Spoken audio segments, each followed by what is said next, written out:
আসসালামু আলাইকুম। সংবাদে আপনাদের সবাইকে স্বাগত। সংবাদ শিরোনাম।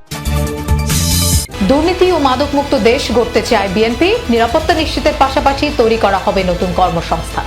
ময়মনসিংহের জনসভায় বললেন তারেক রহমান।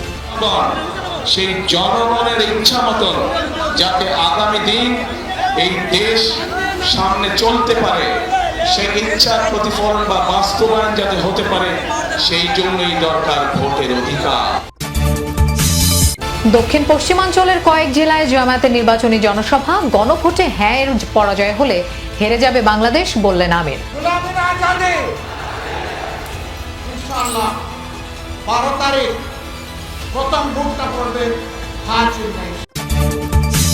সারা দেশে প্রার্থীদের বিরামহীন গণসংযোগ, কোথাও কোথাও পাল্টাপাল্টি অভিযোগ।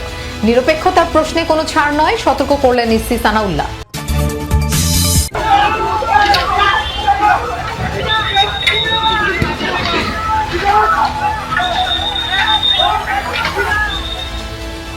ফেসবুকে ভোটের প্রচার নিয়ে শরীয়তপুরের নড়িয়ায় বিএনপি জামায়াত নেতাকর্মীদের সংঘর্ষ, আহত অন্তত 15। এলাকা থমথমে। দেশের মানুষের নিরাপত্তা ও আইন শৃঙ্খলা পরিস্থিতি স্থিতিশীল রাখার অভিজ্ঞতা বিএনপির আছে বলে জানিয়েছেন দলটির চেয়ারম্যান তারেক রহমান। নির্বাচনী প্রচারের অংশ হিসেবে 22 বছর পর ময়মনসিংহের জনসভায় যোগ দিয়ে তারেক রহমান বলেন, বেকার সমস্যা দূর করতে তরুণদের কর্মসংস্থানের ব্যবস্থা সহ দুর্নীতি ও মাদকমুক্ত দেশ গড়ার পরিবেশ তৈরি করতে চায় বিএনপি। সার্কিট হাউস মাঠে জনসভায় তারেক রহমান বলেন, অনেক দল আছে যারা জনসভায় এসে বাকিদের নিয়ে সমালোচনা করে, কিন্তু রাজনৈতিক দল সমালোচনা করলে জনগণের উন্নয়ন হয় না। বলেন, বিএনপি ছাড়া কারোর দেশ নিয়ে পরিকল্পনা নেই।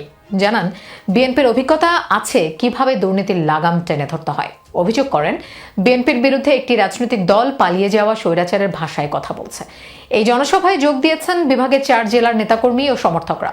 4 জেলার বিএনপি মনোনীত 24 প্রার্থীকে ভোটারদের সাথে পরিচয় করিয়ে দেন দলের চেয়ারম্যান। অভিজ্ঞতা রয়েছে কিভাবে বাংলাদেশের মানুষকে নিরাপদ রাখতে হয়, আইন শৃঙ্খলা পরিস্থিতিতে কঠোর হাতে নিয়ন্ত্রণ করতে হয়। কারণ বিএনপি নামক দলটির অভিজ্ঞতা রয়েছে কিভাবে দুর্নীতির লাগাম টেনে ধরতে হয়। গণভোটে হ্যাঁ পাশ করলে ফ্যাসিবাদ ফিরবে না, এজন্য নতুন ফ্যাসিস্টরা গণভোটের বিপক্ষে প্রচারণা চালাচ্ছে। যশোরের নির্বাচনী সমাবেশে অংশ নিয়ে এমন মন্তব্য করেন জামায়াত আমির ডাক্তার শফিকুর রহমান। কেউ যদি পায়ে পাড়া দিয়ে ঝগড়া করতে আসে তবে ছাড় দেওয়া হবে না বলেও হুঁশিয়ারি দেন তিনি। বলেন, একটি দল মায়েদের ফ্যামিলি কার্ড দেওয়ার কথা বলছেন, আবার মা বোনরা নির্বাচনী প্রচারণায় গেলেই হেনস্থা করছেন। এসব ঘটনা চলতে থাকলে ও নির্বাচন কমিশন ব্যবস্থা না নিলে এবার প্রতিরোধ করা হবে। দেশের দক্ষিণাঞ্চল জুড়ে আয়োজিত সমাবেশে এসব কথা বলেন জামায়াত আমির।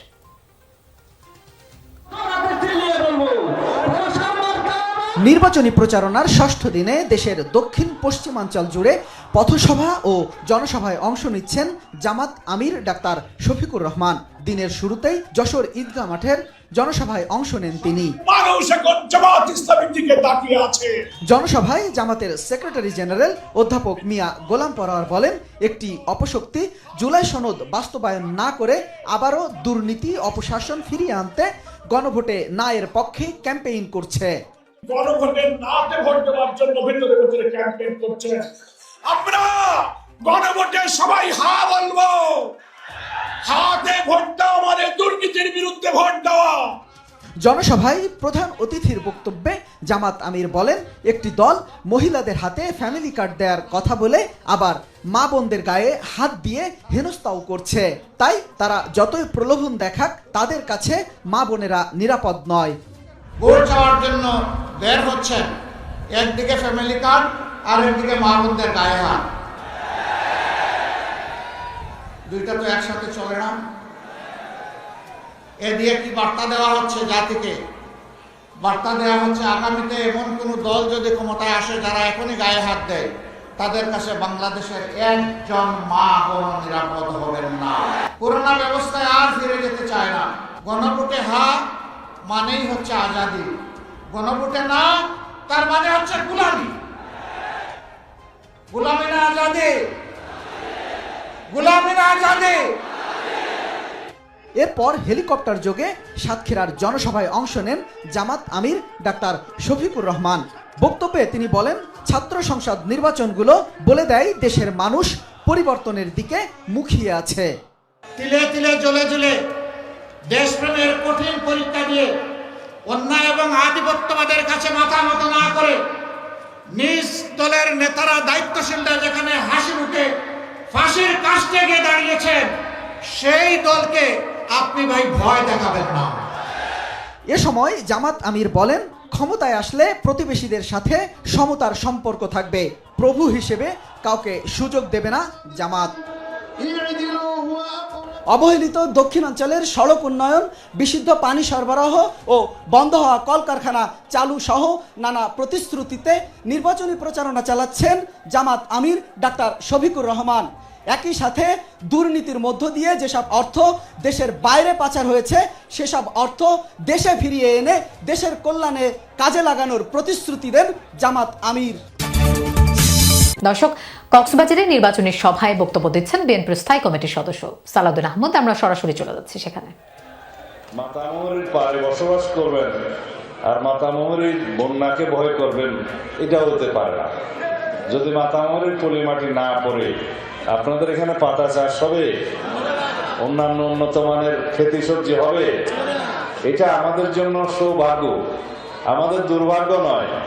এই মাতামহরী না থাকলে আমাদের বুড়ো মৌসুমে এই ফাইন্যান্সিয়াল চাষ হবে, তো মানুষ কি করবে? খেতে সবজি হবে? হবে না। সুতরাং মাতামহরী আমাদের জন্য আশীর্বাদ। মাতামহরীর বন্যা হবে, কিন্তু মাতামহরীর বন্যার পানি যেন বেশিক্ষণ না থাকে সেই ব্যবস্থা করতে হবে। সেজন্য আমি পানি যাতে দ্রুত অপসারিত হয় সেজন্য ওদিকে চোয়ারপাড়িতে 8 ব্যান্ডের সুইচ গেট করেছি। দরসকারা বেড়ি বাঁধের উপরে ক্রস ড্যামের উপরে 5 ব্যান্ডের সুইচ গেট করেছি। তারপরে 6 করে ডিকা সায়াতকালী দেমুশিয়া সমস্ত জায়গায় সুইচ গেট করেছি, পরজালা সুইচ গেট করেছি। বিভিন্ন জায়গায় যেতে পানি অপসারিত হয়ে যায় দ্রুত। আর এখানে যে সমস্ত রাস্তাঘাট, সেই রাস্তাঘাটগুলো বন্যার বিপরীতে যেগুলো উত্তর দক্ষিণের রাস্তাঘাট আছে এগুলো ক্ষতিগ্রস্ত হয়, কারণ পানি আসে এইভাবে। আর দেখবেন যেগুলো পূর্ব পশ্চিম রাস্তাগুলো ক্ষতিগ্রস্ত হয় না, যেগুলো পানির সাথে সংঘর্ষ হয় না। এগুলো আমরা অনেক স্টাডি করেছি, অনেক পরীক্ষা নিরীক্ষা করে ওইভাবেই সড়কগুলো নির্মাণ করা হয়েছে। আজকে আপনারা যে জায়গায় এসছেন, এটা 30 বছর 35 বছর আগে থেকে ধীরে ধীরে এই উন্নয়নগুলো করতে করতে আজকে এই জায়গায় আমরা এসেছি, একদিনে হয় নাই। কিন্তু আমরা বাংলাদেশে গণতন্ত্রকে হারিয়ে ফেলেছিলাম, বিলুপ্ত হয়ে গেছিল। মানুষের কথা বলার কোনো অধিকার ছিল না, মানুষের বাক ব্যক্তির স্বাধীনতা ছিল না, এদেশে গণতন্ত্র ছিল না। আপনারা কেউ নিরাপদে শান্তিতে মুক্ত পরিবেশে স্বাধীনভাবে ভোটাধিকার প্রয়োগ করতে পারেন নাই।